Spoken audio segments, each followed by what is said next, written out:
3 black people in a store. What's the problem with that? A cell phone captures the 1 a.m. confrontation. That's the problem. Okay. This street closes at 9 o'clock at night and there's never anybody in here. Okay. This isn't regular business hours. There's no customers in there. Okay. Is it your store? That's all we want to know. Yema, African-inspired sportswear, opened this year.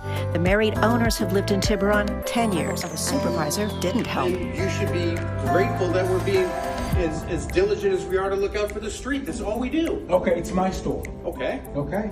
Did you identify I yourself? do not have to identify myself to anybody. It's my store. Police Chief Michael Cronin, already under fire for warning that racial justice protesters might loot the town, has issued a statement on the store incident. An outside independent attorney will conduct an investigation and appropriate action taken based on the findings.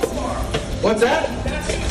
Thank you very much. That's all I need to know. Yema was Tiburon's Business of the Month in May.